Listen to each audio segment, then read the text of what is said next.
kindly rented out their home for us. So the Republican and Democrat Party are sponsoring this simply because we want the people to talk about the crime problem we have here in Ottawa County. We're going to cover the rules here in a few minutes, and I would please ask that you would abide by those rules tonight. There could be some hot topics that are brought up. We're just asking for civilized discussions. The gentlemen that's up front have graciously given their time to come up and try to answer the questions, as long as they're civil type questions and they kind of key point type questions. I will tell you, maybe as an add-on, that if your question involves any type of case that is currently under investigation, you're probably going to get, I can't answer that because the case is currently under investigation. So I can save you the time for if you got questions like that. That's just, we don't talk about any of the cases that are obviously being investigated. So hopefully that'll save a little bit of angst.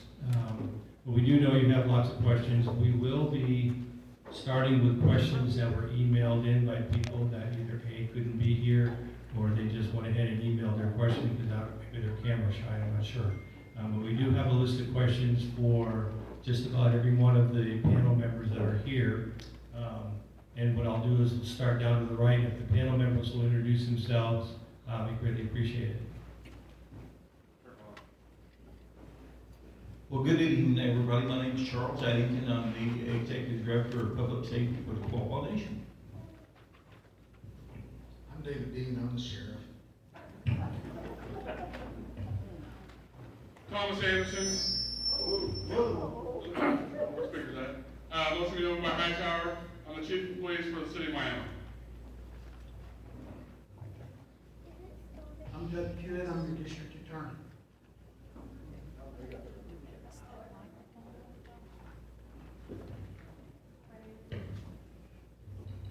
Sorry. My name is Amanda Jackson. I am the chair of the Democrat Party.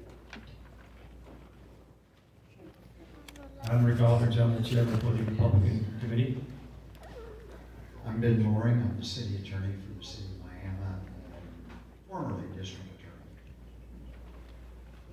I'm Ernie Shelby, I'm the Chief of Police of Commerce. Just so everybody knows, the invite went out to all of our cities within the county, Afton, Fairland, Wyandotte, went to all the communities to have somebody come and represent. So in fairness to those communities that did not make it for one reason or another, the questions that were presented to be asked for them, we're just going to bypass because they're obviously not here to give a logical answer for it. So if you were here from Fairland, and I don't think our chief from Afton has showed up yet, those two are not here represented tonight. So unless it's something, a county related question, then we might be able to get an answer for you. So real quick, we're going to go over just some quick basic rules. I'm asking. Oh. Afton has arrived.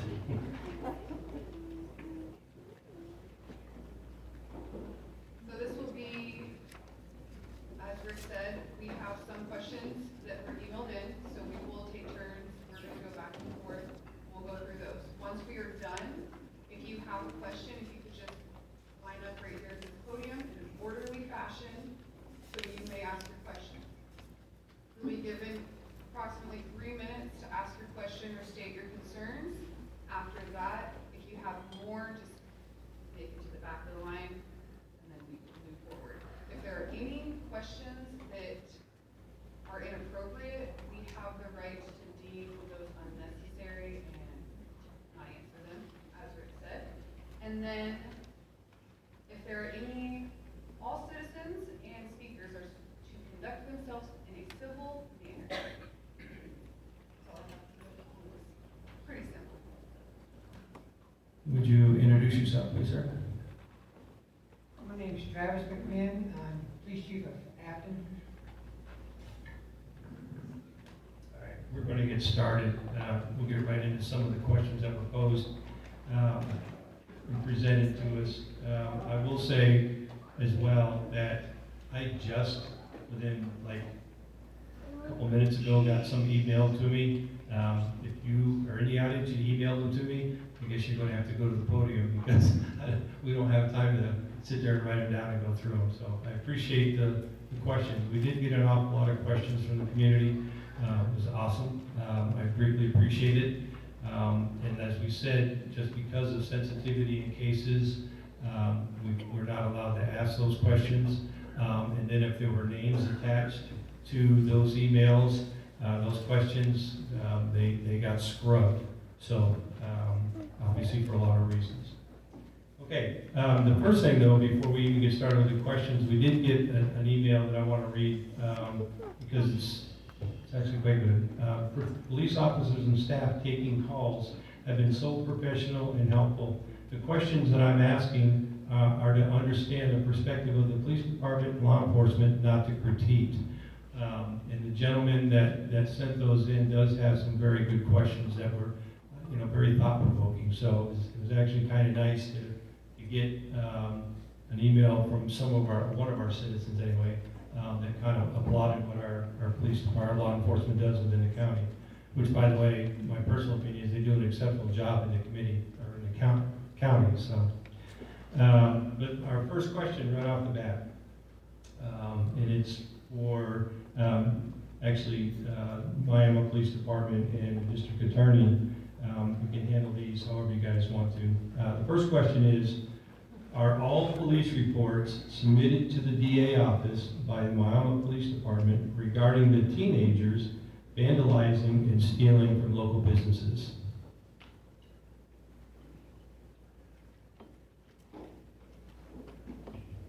So the question is, are all police reports forwarded to the DA's office on juveniles? Juvenile crime goes through GSU, works also with the DA's office. However, we do still have several jurisdictions within Miami that are native grounds, so some of those go to tribal courts.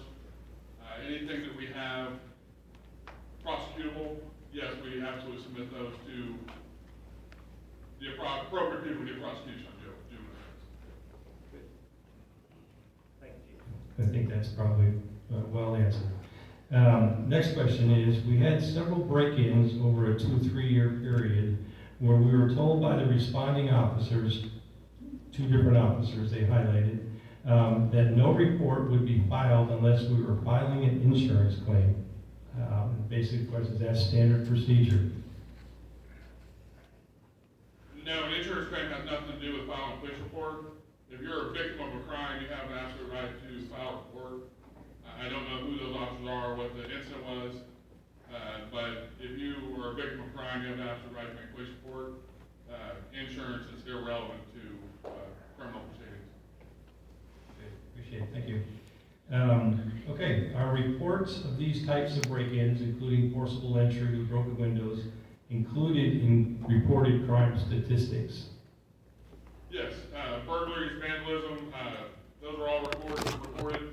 If you look at the board, this is going through some maps. It's from 2018 to 2022, all our reported crimes mapped out throughout the city, and then in there are a list of numbers and statistics. We had our staff compile this for us so everybody would be able to take a look at that. So that's every UCR, which Uniform Crime Report, reportable crime, and kind of lumped together. We did all traffic, DUIs, drug alcohol related, assault, simple, aggravated assault, all those together. But all the numbers would be, there's one right there. So that presentation is going to scroll the whole time we're here if you want to take a look at it. So it has all the numbers for just the city of Miami. I can't speak for county or the other cities, but this is the city data on all of our crimes, 2018 to 2022. Thank you. We had a chance to preview that before we got started this evening. It's a lot of great detailed information, very good. So thank you, Chief, for putting that together. What types of crimes, if any, are reported, and what exactly is excluded from those statistics? UCR, more serious crimes, felony type crimes or aggravated assaults, and the list is here on what we report. That's just the federal statute for reporting, on what they, 13-minute, what they report on. Okay, let's see, this one's probably gonna be in a couple parts, and a couple people can probably chime in on this, because although they give sort of an exact location, I think, one of them that we also got in talked about specifically around the city. But do abandoned homes in northwest part of the city impact crime activity? And then it goes on to say, thinking of a particular home on southwest corner of Central and G Northwest, the house was burned and appears to be owned by the county, but is uninhabitable. So the abandoned homes in the northwest part of the city impact our crime activity. I don't know how a home, would impact crime activity. We have had a couple squatters in homes we've run off when we have complaints. We don't necessarily have criminal activity with that other than the trespassing. So I really don't know how to answer that one, other than we have had some abandoned homes that have had squatters in them that we ran off when we get reports on those. I did not corroborate crime around those areas with abandoned homes. There's a map here, so if you see, I don't know where all the abandoned homes are, but you're more welcome to look and see if the area with a lot of crimes are with abandoned home areas. That was just something I didn't think to put together. I'll add something to that. There is a lot of property within the city of Miami that's owned by the county, and there are some abandoned buildings on there. Those buildings are on the list through the county to get demolished at some point. So it's not like they have the property and they're not demolishing the buildings. It's just on the list to get done. So they will get demolished at some point. The city also has a long list of properties to be torn down and kind of mediate that problem. But as far as specific stats, that was something I didn't prepare for as far as crime around a specific house.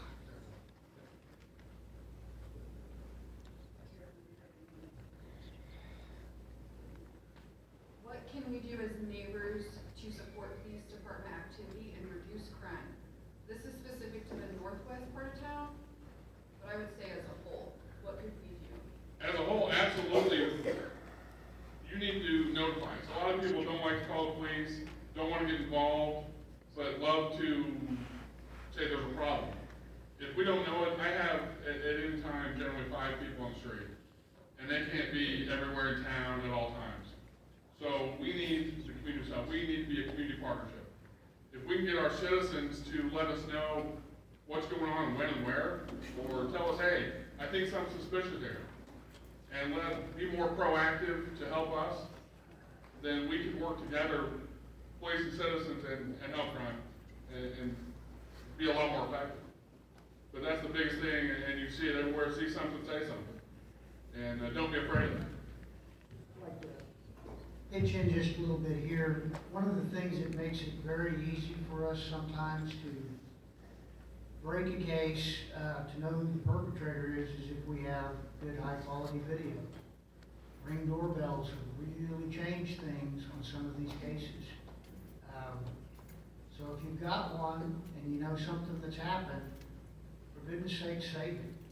You know, just a video of somebody walking down the sidewalk that we can put down the street from where something happened gives us a very good hint as to who it is. And many of the characters, we recognize them right off. Without the video, we couldn't do that. Afton or Commerce, any input as far as, I know it's not, we're talking about the city, but we've got everybody up here, we can talk about all of our cities right now.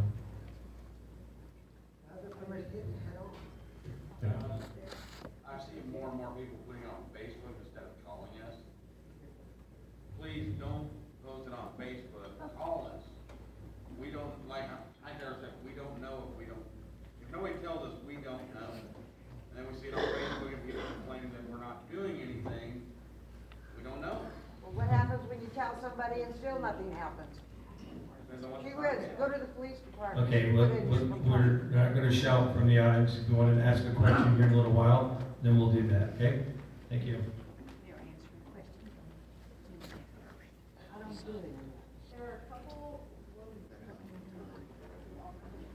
There are a couple local criminals who help themselves to property around town, steal wiring, break into homes and squat at their leisure, and are known to police and law enforcement. We were told by a police officer that the man is dangerous when coming off a high or when high. What is local law enforcement's perspective on how best to manage the situation within the community long term? So the questions had to deal with specific people that are engaged in continual criminal activity. Continue to call. We continue to arrest them. We continue to get them in the system. Depending on what the law is, what the situation is, sometimes we'll do a report on a specific crime, send it in. They'll have to go to a warrant, and then it goes to court. There is a criminal justice system. It's a process. A lot of people go like, why don't he did this, and I want him to go to jail right now, and we still have to prove that, we still have to work a case. Sometimes those cases take time. So, a lot of times, people that are out doing crimes or do more than one crime, they've already been, I'll say written up, or the case has been submitted to the district attorney, and it's in the process of getting prosecuted, and they're still committing crimes. But it takes time to get those people through the system. You know, we're all, you know, chairs on the same, or legs on the same chair here. We're all team members. We work the same system. We're doing our part, Doug's doing his part. And at the end we see results. But sometimes those results take a minute. And we'll keep sending reports over. They'll keep filing charges. And eventually we'll get the charges to, you know, do something with it. Could I add to that? With State Question 780, which was enacted by the voters in 2017, a lot of these thefts were made misdemeanors. And it's based on the value of the item that is stolen. So we had, for instance, in city court, we had an instance where some people stole about $10 worth of pipe. But they ran up a water bill for the Miami Public Schools of $40,000. But it's a misdemeanor because what they stole was worth $10. So, you know, but that's not anything that we had any control over. That's what the voters voted in. Thank you. This is for all law enforcement. What are our current policies when dealing with mental health crisis when you get a call? For instance, you may get a call on a peace disturbance, but once you arrive, you can clearly tell that the individual is experiencing a mental health crisis. Or if you get a call and you know that this person may have a history of mental health crisis, what are your policies? Well, the policies that deal with mental health crisis, you know, you always try to get to the root of the problem, to the real issue involved.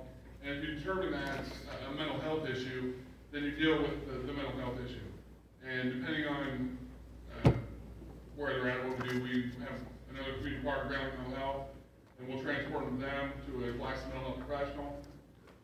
Sometimes they go to a stabilization center. Sometimes they go to the clinic here to get further treatment, depending on, you know, what treatment they need. But we try to deal with the root issue of any problem. And you know, that's good police work. You don't just go start arresting people. We figure out what the real problem is. And if that is the key, we try to deal with those issues. And we have several that we do. Yeah, we do have ground mental health provide iPads for everybody. They can do the evaluation right there on the scene. They just hit a button, it comes up with a clinician, and they can be diagnosed and decide if they need further treatment.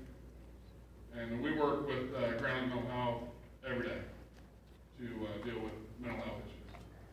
It is a serious issue and something we deal with a lot of us. We've gone to great lengths to be able to deal with those things. Can I follow up on that?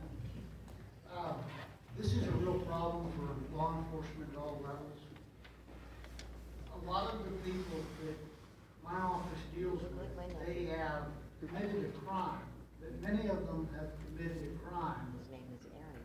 The basic problem is that they're mentally ill, that they are not in a stable environment, that they're not taking their medication, and they're not doing well. And I can tell you, and the sheriff will kick right in with this, our jail is not the place for mentally ill people. It's dangerous to them, it's dangerous to others. The state of Oklahoma doesn't have very much in the way of residences or inpatient treatment for those who are seriously mentally ill. It's gotten so bad that other DAs throughout the state are having real problems with people who've been found to be incompetent, who are left in the jail, supposedly to be treated in the jail. Folks, an incompetent person in the jail is a bad idea. And the idea that they can be treated back to competency while they're in jail it's just wrong. You know, I know that from some of the questions that were submitted, that there's questions about why did this case come out like this? Well, very often the answer is because whenever we look deeper, the basic problem was it's a mental health issue. And so we're trying to get them to where they're on a program to get some help. We have a mental health court. But we're working with too little resources on that. 30 years ago, a lot of the people that we're talking about, they would have been in an institution. I'm not sure that was the right answer either. But now we got rid of the institutions, and they're out and about, and you see them every day. And it's not an easy issue.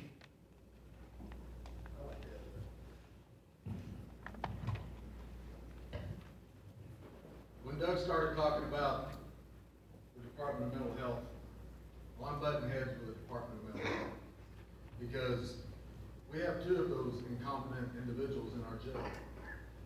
And it drives me absolutely insane.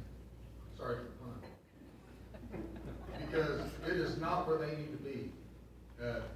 This is happening in 77 counties right now in the state. Your county jails are your mental institutions. They are your addiction centers. The Oklahoma Department of Mental Health, they don't have enough space for them to treat them. So they want to shove it off onto the county sheriffs to put them in the jail and keep them in the jail.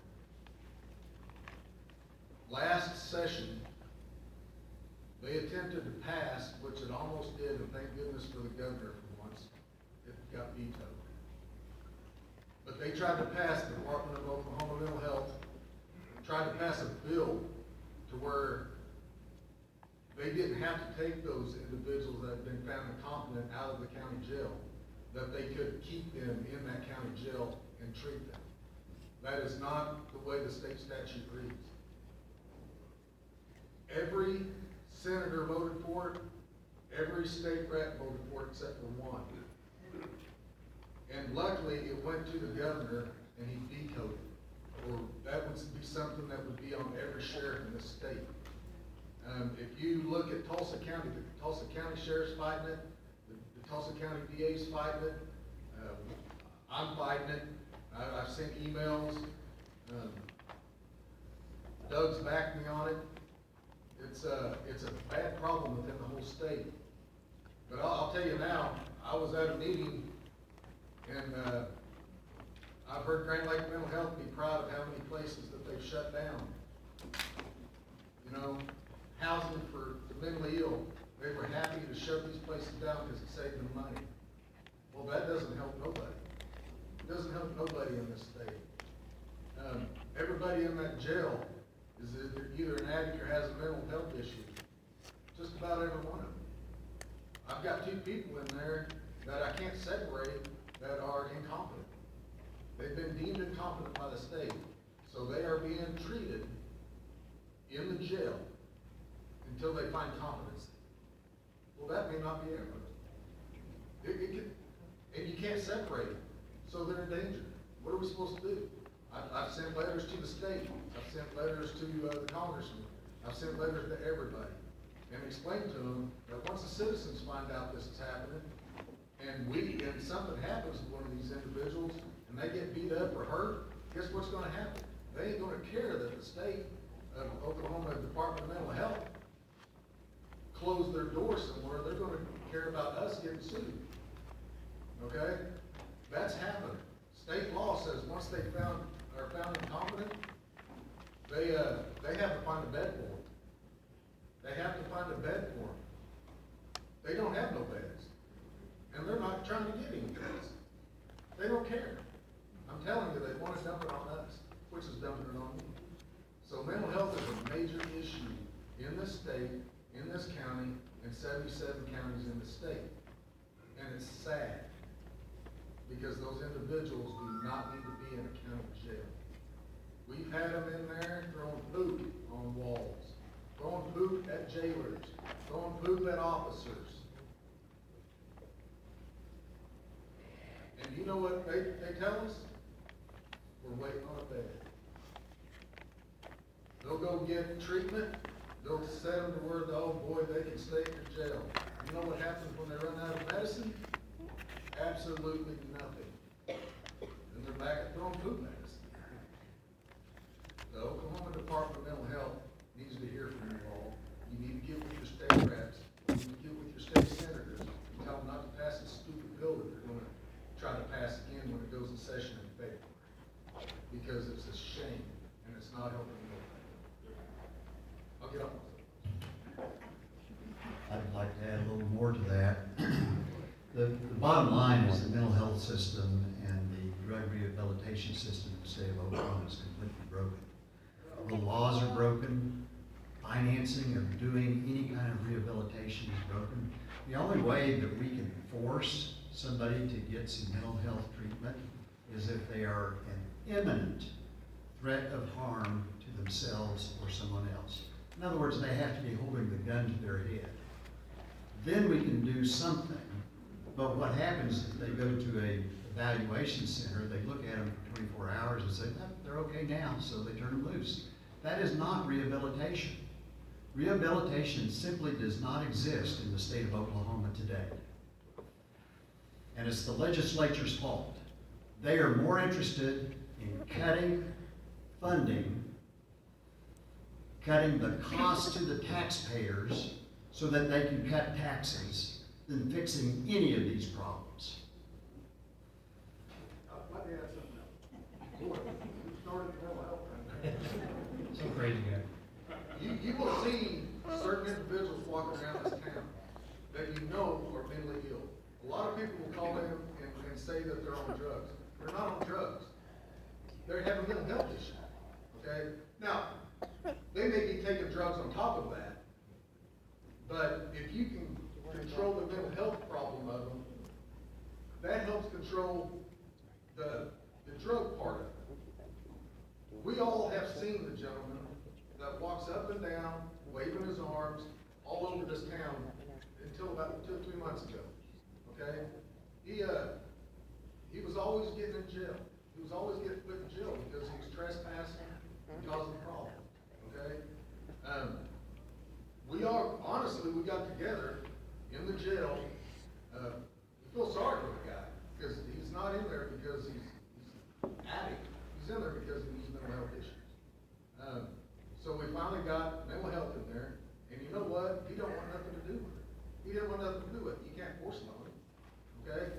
But luckily, after he gets out, somebody from Grand Lake Mental Health was able to finally talk to him and finally got him on the right track, okay? You know what I'm talking about, okay? It's sad. You can't make them get help. You can't. But just because they're walking down the road waving their arms, stepping into traffic, doesn't mean that they're dopers. stuck on some meth or heroin. They may have a mental health problem, and that gentleman did. And we finally got the help he needed, and now he's not doing that. So don't be so judgmental on him. Call in like you do, and we can do what we can do. Because a lot of these people just need some help, but we can't make it, we can't force it on them. Just like medical help, force it on them, you can't force the mental health on them. Gentlemen, anything else you want to add to that? No? No. Okay, I want to, I guess maybe a non-paid political announcement. As Sheriff Dean and our DA both have said, we need you guys to contact the senators and congressmen and everybody else. Contact your representatives. And if you guys don't want to do that individually, at least from, I'm not trying to make any political divide here, but Republican side of the House, send me your emails. I'll compile those emails and I'll get them sent forward. But this mental health issue that we have in the state is horrendous. And if you think it's bad on the street right now, we got any educators in here? Retired. Retired? Okay. We have a, go ahead. I was just sitting here thinking that I hope that someone from education is here because we see this in the schools. I watch, you know, at young ages. I watch Mug Shop Monday, and I see so many former students when I was working. And it goes much deeper than just dealing with them as adults. We've got to deal with them as kids too. You're exactly right. And that's why I thank you for being an educator for a woman. That's why I wanted to highlight the education part of this, because I've been in the school system for a few years now, and it's close to epidemic. I'm not kidding you. When I go to a school to teach, and there's 105 kids in the school, and 33 of them have been identified as special education students, that's a bit of a problem. 33 out of 105, 106 kids. And by the way, we don't have a whole lot of special education teachers anymore. Check your schools. There's not a lot of them. And on top of that, try to find a para that is trained in special education. They're just not out there anymore. There's a few, don't get me wrong. But our school systems are suffering because we don't have the right people in there that are special education trained, which as the kids are out of school soon, and the next stop they get is our law enforcement, because it's not being dealt with properly. So please, if you don't want to contact those officials yourself, get with me, get with Amanda. We will make it happen. We will get those letters. And when we bring those people in, and we're bringing more of those state officials in for meetings like this, you need to tell them. I'm not bringing them in so they can collect their donations for re-election. I'm bringing them in because we've got some serious problems here in the Northeast, and we need to have them fixed.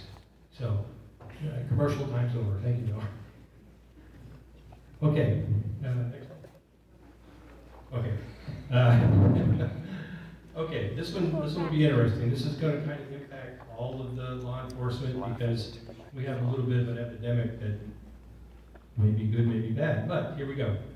What are the city police doing about the gangs of small motorcycles riding up and down our streets creating havoc?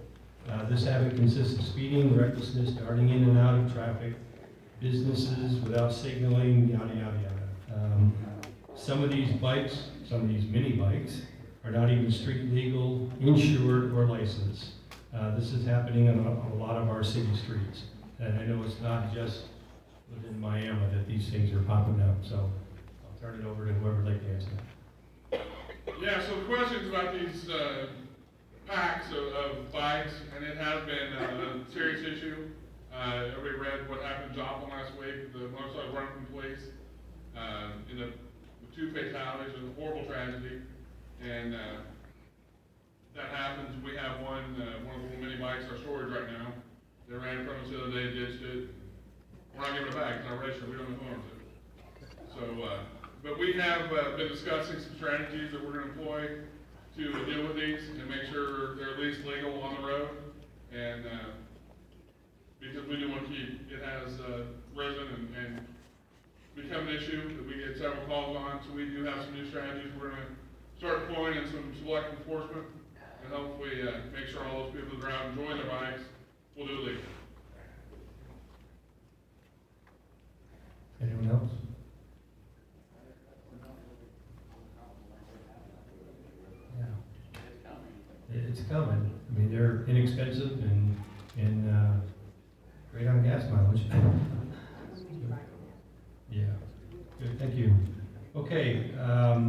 This question, the next couple of questions are directed toward our tribal law enforcement that are in the House. While enforcing tribal laws in Ottawa County, what has been your experience working with the county and municipal law enforcement agencies? Well, for Quapaw Nation, it's been very, very good. I mean, we work real well with every agency. Once I got to the Quapaw Nation in January of 2021, we cross-deputized all the agencies here that butt up to the Quapaw Nation. And of course, we work, our officers back up the county, the city officers, as well as they come out and help us as well. So it's got to be a cooperative agreement between everybody. We've all got to help each other. Not one agency has enough resources to do the job, so we have to make sure we're helping as much the county and the city as they are helping us, because crime doesn't look at boundaries. So the same people that's committing crime in the city or in the county are committing crime on the reservation a lot of times. So we have to work across those lines to make sure we're being effective, and we're not letting someone use the boundaries as an excuse to be able to come and commit a crime. So in our experience, or at least mine, since I've been to Quapaw Nation, it's been very, very good working with all these guys. Chime in, I know it's directed to tribal law enforcement, but being a police officer in Miami, it's been very challenging here lately after McGirt, and we absolutely depend on our tribal partners. An example, this is my commission card for Miami. This is what it takes for me to be a police officer in Miami. This is my Miami Tribe commission card. I have to be partners with Miami Tribe to work everything from 3rd Avenue up till the Commerce border there. So I have to be partners with Miami Tribe. This is my Cherokee Nation commission card. I have to have this card to be partners with Cherokee Nation on everything south of the river. That's all Cherokee Nation. So without those partnerships, we can't do our job. This is my Quapaw Nation commission card. I have to have it to work the far north end of town. I am missing one. From 3rd Avenue to the river, I'm out of cards. We depend on BIA to work that area for Native American involved crimes. We're working on a commission with them, so our office can do that. But without those tribal partnerships, and I'll say as far as the city's concerned, we have amazing partnerships with all these tribes. And we have to work together. And ultimately, it's really serving our citizens better because we have it across commission. It's just been a force multiplier. Because we have these agencies helping us, backing us up. It doesn't take one card anymore to do my job. And they all have different laws, different rules, different areas. So law enforcement become much more difficult, and without those partnerships, without that cooperation, wouldn't be possible. So we want to thank our tribal partners. They've been absolutely amazing in helping us get the system going, dealing with McGirt and navigating through that, and just helping us do our job. We all live in the same community, and we're all trying to do the same thing. We want to make it better. And without those tribal partners, it wouldn't be possible. Can I add something to that? Absolutely. I'll talk about the story. One of the things too is whenever this McGirt thing started, it kind of worried all of us. Because we're like, oh my gosh, what do I do? What do I do? Well, it's really simple. It's easy to work with the Cherokee Nation Court. It's easy to work with the Quapaw Nation Court. It's easy to work with the BIA, and it's easy to work with the Miami Nation Court. Did I already say Miami Nation? Okay, what the other? Anyway, if there's a tribal court, it's easy to work with, because these tribes, except for the BIA, all have adopted state statutes. They don't have just their own laws anymore, it's state statutes. So, like if we've got the Quapaw Nation card, we deal with a Native American, we can go ahead and write that citation or do that report and send it through the Quapaw court, or the Cherokee court, or the Miami court. The good thing about the Miami tribe is they work real well. Quapaw has their own court. Miami tribe has a court every Thursday or every other Thursday. They've got a courtroom in the courthouse now because the county's working with them. And so everything is actually going really well when it comes to the tribes and their systems. It's, we all thought as law enforcement that we was going to be butting our heads and having a problem, and it's really easy. People are starting to get prosecuted where they need to get prosecuted. Now, did a lot of people get away with stuff? Yes. Was that all handling? No. Okay?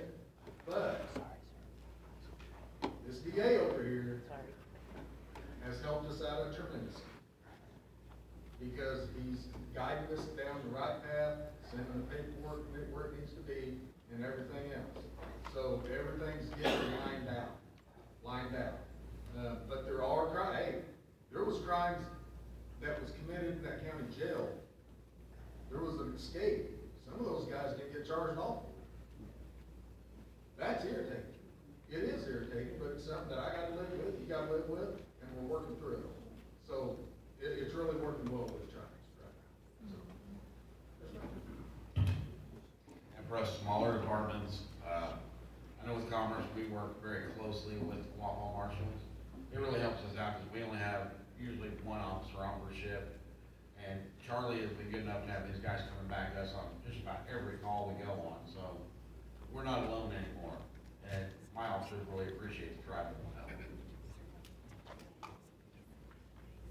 Okay, we were going to talk about McGirt a little bit later on, but I think it's probably a good stopping point and talk about McGirt right here since it's come up, so. Well, before I get into that, I want to say that a blessing that we have here is that the tribal governments, the leadership of the tribes, not just the police officers, but the leadership of the tribes, is working well with the leadership of the city, working well with the leadership of the county. Everybody is working together to try to deal with our problems. I understand in many of the other parts of the state, it's the exact opposite. They're fighting over everything. And so that is a blessing that we have here, is that we have all of these different entities that are working together for the common good of everybody. We have 5 different jurisdictions in the city of Miami. We're probably the only city in the state of Oklahoma that has that. I'm talking about 5 tribal jurisdictions. Then we have county or state jurisdiction. They're essentially the same. And then we have city jurisdiction. So in reality, we have 8 different jurisdictions that we have to deal with in Miami.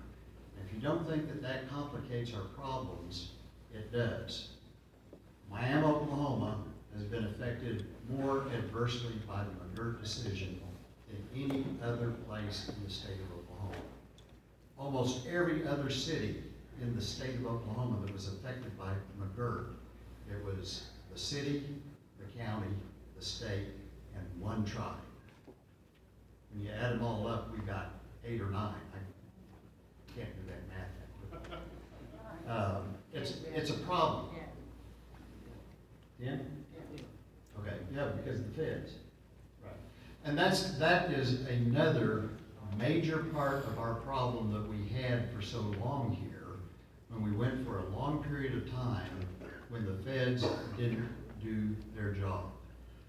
The U.S. Attorney's Office for the Northern District of Oklahoma from the very beginning took the position that all of this was a bunch of BS, it would never happen in Oklahoma. Well, then the McGirt decision came down. And so they said, well, okay, it applies to the Creek tribe only. It doesn't apply to any other tribe. Well, then the decision came that it will apply to the Cherokees. Another decision came that it applied to the Chickasaws, and then the Choctaws, and then the Seminoles, and on and on. And every time they said, okay, all right, it applies to them, but it doesn't apply to anybody else.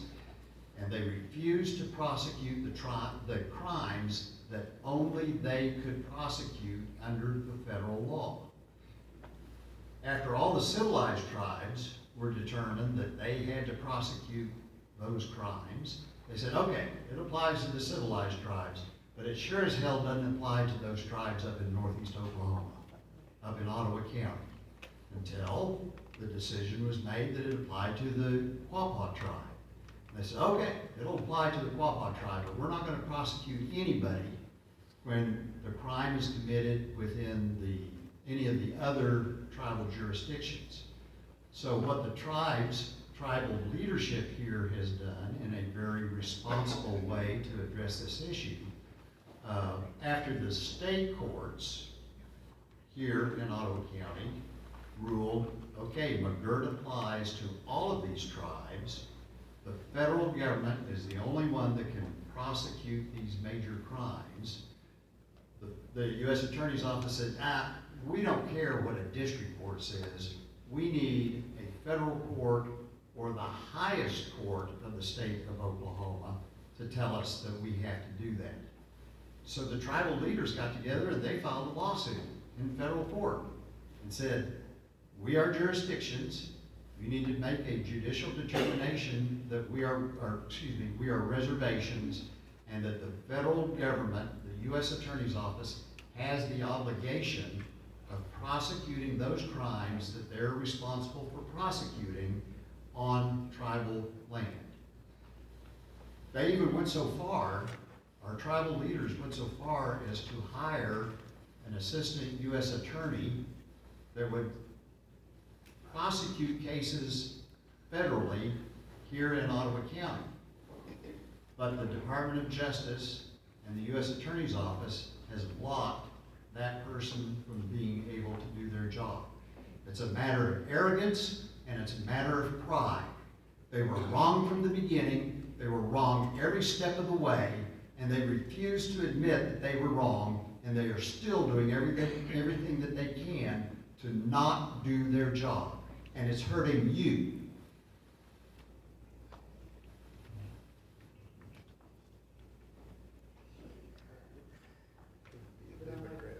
Yes. Whenever I took office, we had on our first so-called McGirt docket over 200 defendants whose cases had been pending anywhere from 3 years to just 5. All of those cases were stacked up for all that period of time, not moving forward, not being prosecuted. Over 200. That was happening every couple of months. We'd do another McGirt docket. Everybody's got to show up. It was a huge waste of time, didn't advance the ball, and certainly didn't make the community safer. I think on my last docket, I had 2 cases. 2. On my assistant, whenever we find a case that looks like it's a McGirt case, she calls whichever tribe's got the territorial jurisdiction, and we send the materials to them immediately. If it's somebody that we feel needs to be incarcerated immediately, we make a call, and guess what? A warrant will issue, because the tribal courts are working very hard to protect the same community, because it's all the same community. And mostly it's the same perpetrators, and it's the same issues. Now, most of the stuff that's filed in the county, thank goodness, isn't really the serious major crime that we need the federal government for. And the tribal courts are taking care of most of that as a matter of course.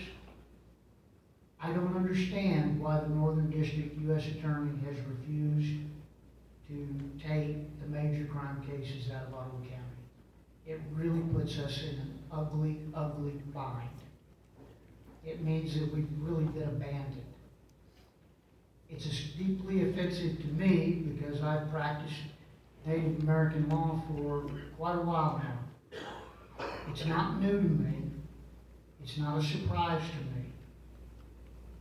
The federal case law that is precedent to McGirt has been in place for quite a long time. And by quite a long time, I mean even in legal terms.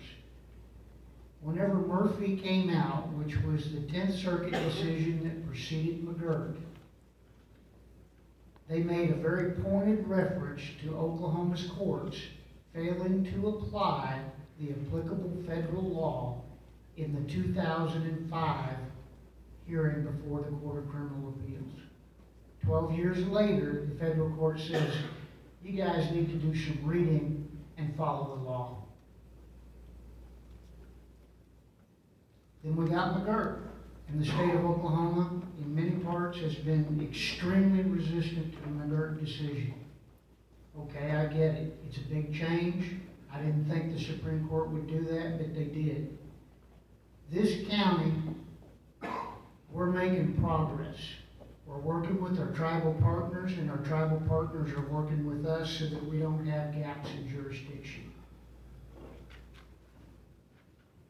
We have improved the situation pretty dramatically in the last year's time.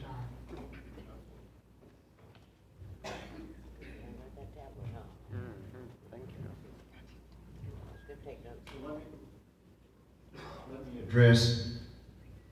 me address for you the city court. That's where I'm at. And of course, we can only deal with misdemeanors in the city court. When McGirt came out, I took the position from the get-go that it didn't apply to us because of the Curtis Act, which was passed in 1890 something. And it said that city courts, the cities were organized under various laws, which Miami was. They had the jurisdiction to prosecute anybody for any violation of their ordinances, regardless of the race. And so, relying on the Curtis Act, I've always taken the position that we had jurisdiction. Well, there is a case that is working its way through the system now that is called the Hooper case. The U.S. attorney, or the federal court in Tulsa ruled exactly the same thing that I've been arguing, is that the Curtis Act says a city can prosecute anybody for a violation of their ordinances. That was then appealed to the 10th Circuit. The 10th Circuit reversed it and said McGirt applies. The city can't prosecute a Native American if the crime took place on reservation property. That decision has now been appealed to the U.S. Supreme Court. And Justice Gurich, get it right, because I get confused with him. Justice Gurich said that that order goes into effect. Then Justice Kavanaugh and Justice Alito stayed that ruling. So right now, the law in the city of Miami is that we still have jurisdiction to prosecute anybody for violation of a city ordinance. The full Supreme Court, I'm assuming, is going to make a decision on it, and they're going to decide whether or not the McGirt issue is what's going to be the law for us. If Hoover wins that case, it's really not going to change a whole lot for us for everything this side of the river, because we work so well with the tribal courts as they exist right now. But if that happens, everything that happens on the other side of the river, for the Cherokee Nation, every speeding ticket, every shoplifting, every whatever it is, will have to go to Tahlequah to be addressed. And that will be a huge mess for everybody. That case you're referring to, it started out as a speeding ticket in Tulsa. It's a speeding ticket. That's what it's about, but it's going to the U.S. Supreme Court. And it will dramatically affect, if it comes out what I think would be the wrong way, it will dramatically affect what we do in roughly a third of the city. It won't have a big effect on the rest of us, the rest of the city, but it could be really dramatic for us.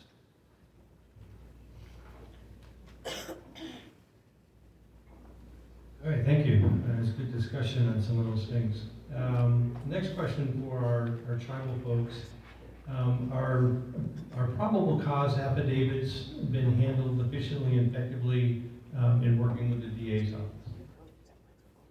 Absolutely, at least from Quapaw Nation. So our officers, when they go out and do any type of investigation, or if there's a criminal act, and we're gonna file charges, we look, of course, we look at the suspect and the victim to see whether they're native or non-native, and if it's gonna be a state case, then we submit those probable cause affidavits to the district attorney's office, just like we would if we're enforcing on a non-native, within the reservation boundaries.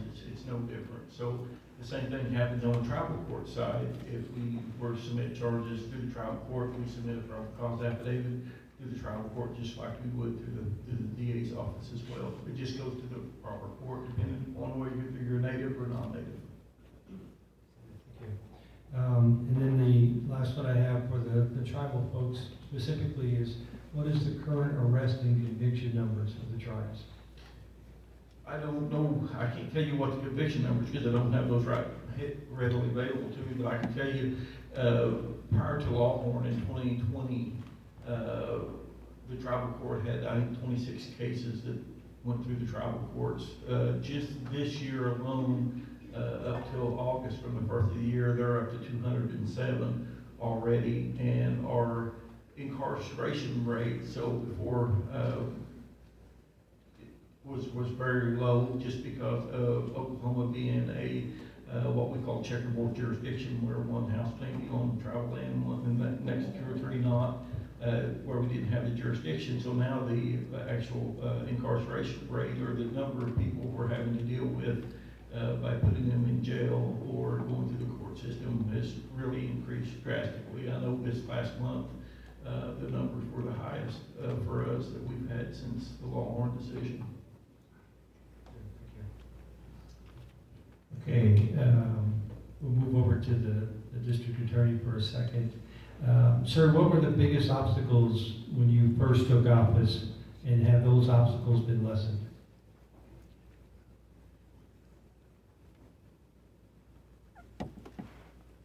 Well, probably the one that we've already talked about was getting the McGirt logjam out of our way.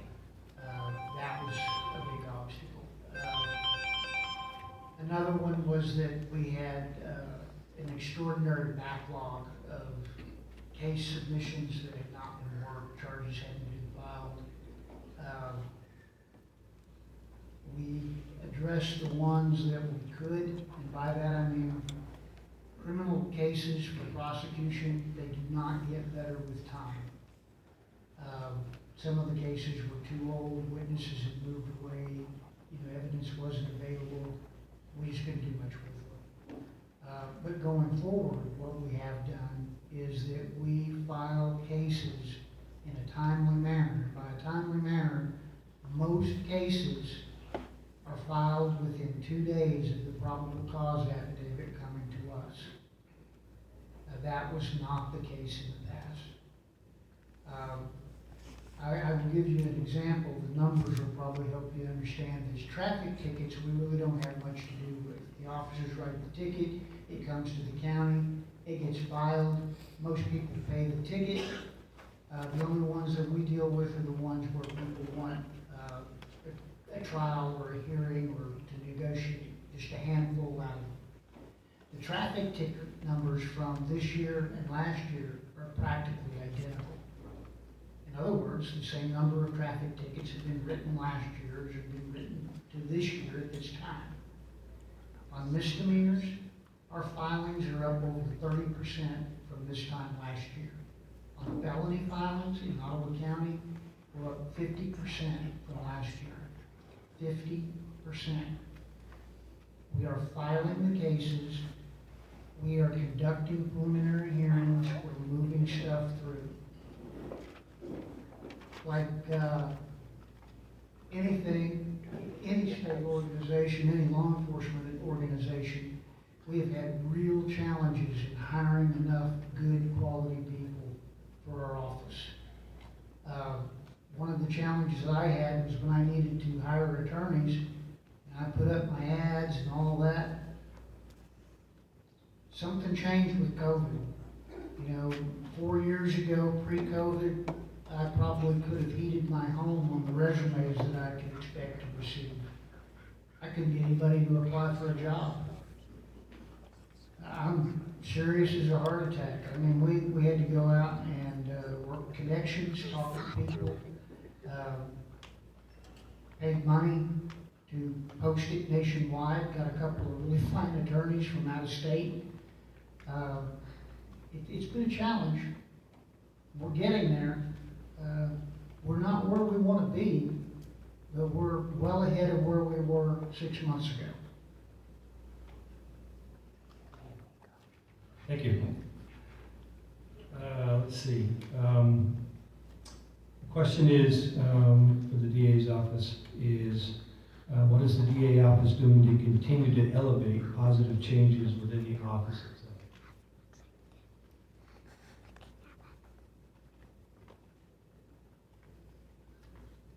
Well, this is a broad range. One, we're really trying to focus on what are called the alternative courts. The drug court, the mental health court, and the community sentencing program. We're trying to get people into these programs because then they get services that help them address their mental health issues, their addiction problems. Just having some guardrails. Most people do better whenever they've got some structure in their life. Whenever they don't have structure, that's whenever they go into the ditch. We're trying to move the cases faster, but it's a process. It's not a fast process. We don't have any magic ability to make it go faster. It goes at the speed it goes at if you do everything. If you don't do stuff, it goes slower. We're really trying to get our trial dockets in order. There were so many cases that were untried for an extended period of time that we're trying some cases still on this docket that are pretty old. Like I said, cases do not get better with time. But we're moving more cases through. I will say to you all that prison is not the answer for everything, or even much of anything, really. But whenever we find someone that's dangerous or just won't conform, then that's what we ask for. We've done pretty good at getting that.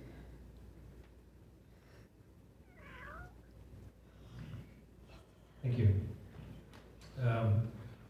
Again, as I mentioned earlier, we did have a couple questions for Fairland, but the chief is not present, so we're going to move on.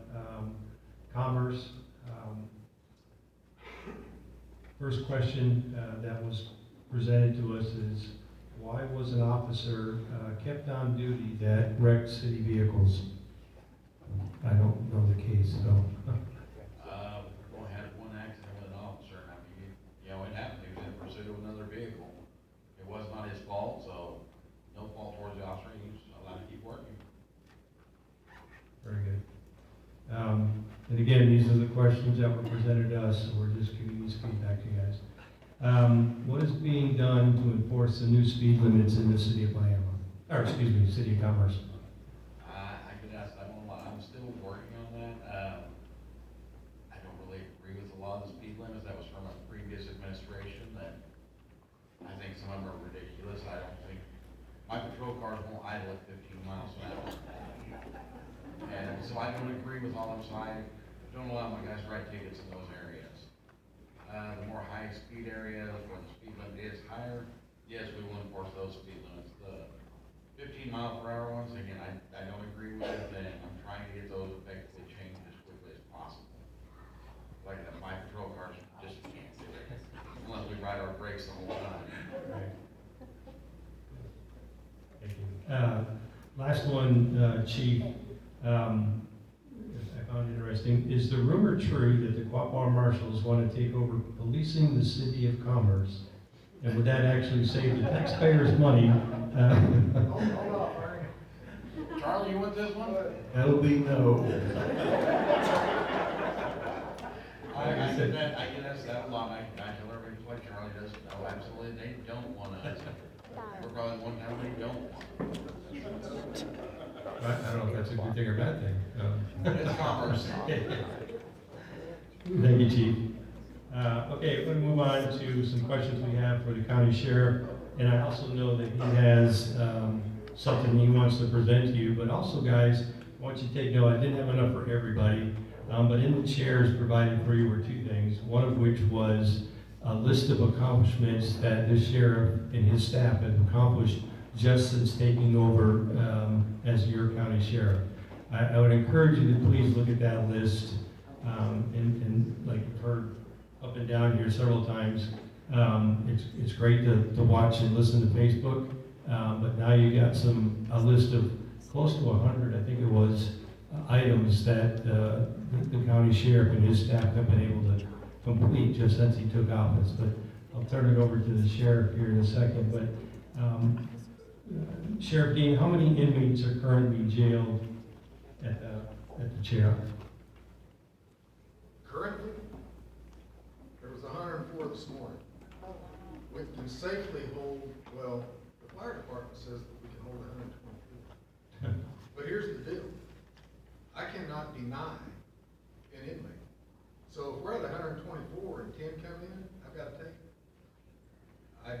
There is no max limit to where the sheriff says, hey, I can't take no more. 105. Okay, 105 there, well, there was 104 this morning. All right? The district attorney works with me all the time trying to get people out of our jail. And a lot of citizens are gonna be going, well, they got it, they in jail. No, not all of them. We was at 116 last Friday. I got a hold of the attorney. Monday, we had 125, all right? So you gotta kinda keep an open mind when it comes to numbers and who's in the jail, and who's not, and, you know, so, boy, that was a long answer. We got 105 this morning. Well, thank you. Hopefully these other ones won't be as long. Just kidding. What is different now than previously administered to protect inmates from others during altercations? And what is the current criteria for an inmate to receive medical treatment? Okay, number one is, let's say there's 105 inmates today. There's 3 staff members, okay? The problem with the Ottawa County Jail is it is a pod system, okay? Don't know what a pod system is, that means they all live together, okay? So we've got 4 large pods. We range from 24 to 30 people in each pod at any given full time. They all don't get along. Some of them don't like each other. We have one pod that's for sex offenders. Well, sex offenders beat up sex offenders for being sex offenders. So that's the sex offender pod. You'll ask them, why'd you attack this guy? Because he's a sex offender. What are you in here for? I don't know. Okay, so that's that. So then you've got these other pods. We do not have a place to segregate these people at all. When we started there, none of our doors and locks worked. We have 2 pods with 11 doors, 2-man cells on each side of these pods. None of those doors work. They don't lock. You can't lock them in there. It's because the inmate's broken. So we are in the process of spending about 1.4 million of the 2 million we got from the Lima tribe to get those fixed. But right now, we don't have nowhere to separate. So when somebody comes in, you've got to put them in a pod. We've got United Aryan Brotherhood in pods. We've got the Irish mob in pods. We've got the Indian Brotherhood in pods. Well, you don't think they don't like each other, do you? Okay? And then you've got, Rocky, can you call Holly? Thank you. And so, you can only do the best you can with what you got. They're inmates. They don't like anybody. They don't like you, they don't like me, they don't care for you, they don't care for me, they certainly don't care for each other. They only care for themselves. So the best you can do is the best you can do. We put new cameras in there, we're putting new lighting in there, we're doing the best we can with what we got. The medical, you all spend $15,000 a month for medical for that hospital, for that jail. You all spend about $150,000 a year for turnkey to be in that jail. We upped the amount of hours that a nurse can be in that jail. From, up to 70 hours a week, we've got a nurse in that jail. She's there right now. They have access to sick call. We follow turnkey's policies and procedures. So they got good medical. We're getting ready to send somebody to Tulsa right now. Right now to a hospital in Tulsa. That's going to cost us manpower, okay? But we've got to send them to Tulsa because that's what the doctor says. So when the nurse isn't there, there's staff, there's doctors on staff, a turnkey, who gets to see these people and make decisions on their medical, okay? So the medical's great. Turnkey started in July of 2017. Jeremy Floyd started turnkey in that jail, him and the county. And that's the best thing that happened for the medical in that jail, okay? I'm gonna get into the elephant in the room here in a little bit about the prior medical problems in that jail, okay? But they're getting the best they can. They're getting, one thing you gotta think about medical in a jail. How many in here knows a drug addict? By a show of hands, who knows a drug addict? Do they take care of their medical issues while they're on the outside? No. How many of you know a really bad alcoholic? Do they take care of their medical issues on the outside? No. How many of you know somebody with a mental illness? Do they take care of their medical issues on the outside? No, they don't. But once they get in that jail, we've got to take care of them. We have to take care of them. So you're dealing with people that have, hello?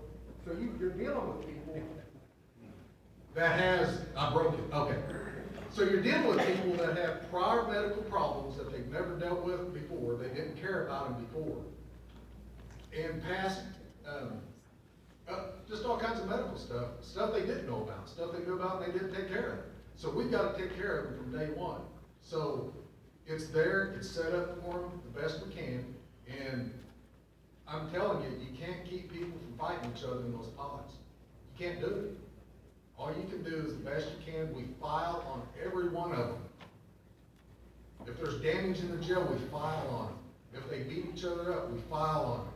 The DA's office that we have now is finally charging them. Finally. So we've had 5.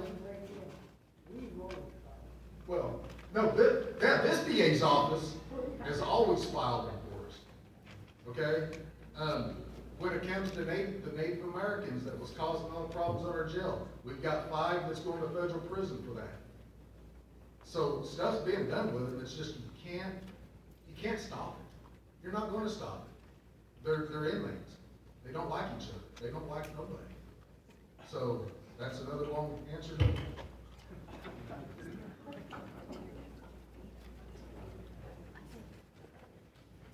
Okay, real quick, I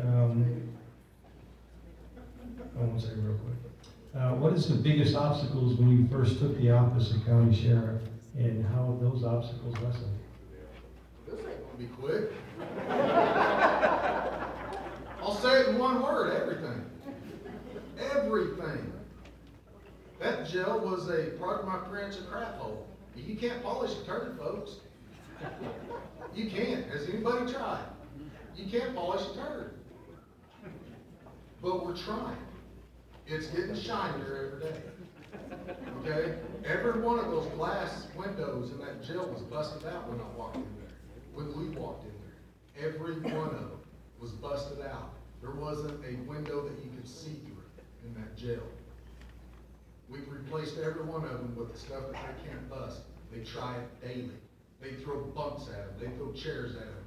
They throw each other at them. They can't bust them. We have locks that don't work in the doors. Inmates was able to pick locks and get in the hallway and run around. We've had to settle to the 1880s and build padlocks. Well, you know what the state tells us to do? Get those off those doors. You can't have those padlocks on those doors. Well, we can't lock them in. Well, you're gonna have to figure out something. I did. But they don't like it. We have inmates that don't care about none of it, and every time they get in there, they destroy it. They burn fires, they start fires, they'll burn everything. So we didn't have nowhere to segregate them, so I built 2 new cells for them, where they don't have nothing in there. You know what the state tells me? Can't put those in there, they don't have toilets.